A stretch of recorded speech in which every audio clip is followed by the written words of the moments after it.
I'm going to show you how to progress from doing a kipping pull-up to doing a kipping chest to bar.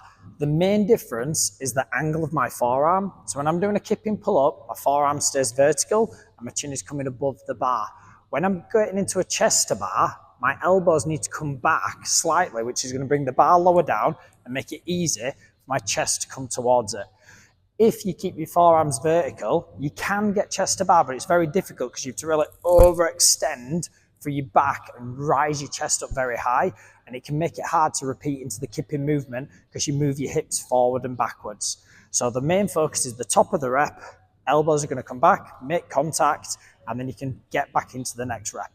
I'll show you exactly what I mean, and the main focus is I want you to just look at what my forearms are doing. They're going to change from being this position to this position.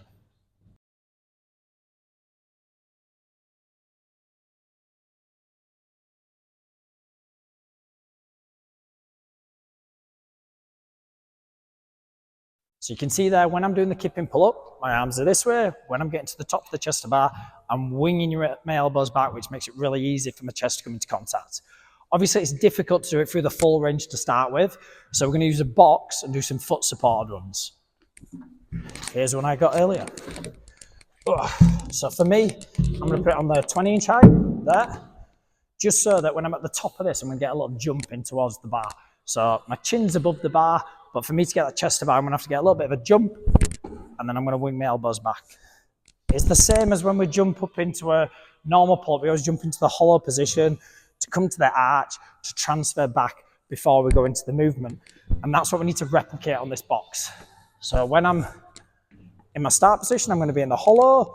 I'm going to pull forward into the arch, come back to the hollow, which I'm then going to jump, wing my elbows back to make contact at the top of the rep. So I'll show you these now.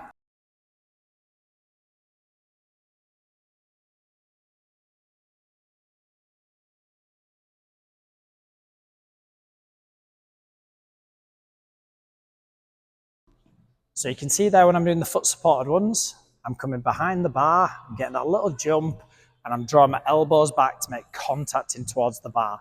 Where most people go wrong on this, when they jump up to the bar, their chest makes contact, but they start pushing their bum backwards, so they're in this position.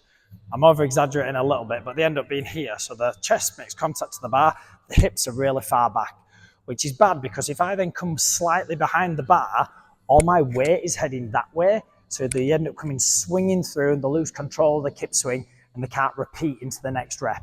So you need to focus that when your chest makes contact with the bar, your hips stay underneath your shoulders and your feet are slightly out in front. So you're still maintaining a slight hollow position so that when you do drop behind the bar, it's easy to return to the arch to then come back into your kip swing to repeat the reps. If your hips start going forward or backwards, you're adding momentum and sort of effort in a direction we don't want, so you'll start swinging out of control and you'll lose it.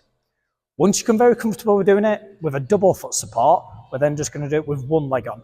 And again, I'll show you this because it helps because you're then going to start moving your leg through the hollow and the arch position as well. So I'll show you a few of these now.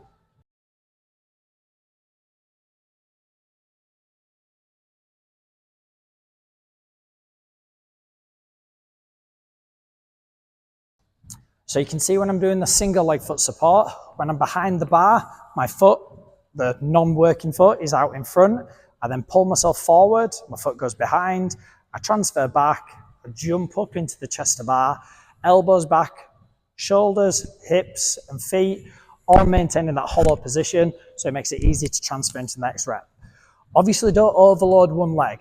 Do a few on one leg, do a few on the other, just so both feet get used to maintaining that hollow and arch position. Once you get very comfortable with these and you're really confident with that sort of top part, start making it harder for yourself. So lower the height of the box or start coming away from the box to try to do them completely unassisted. But the main focus has to be elbows back at the top of the rep and keeping your hips underneath your shoulders so you can maintain your kipping movement. Give it a go, see how you get on.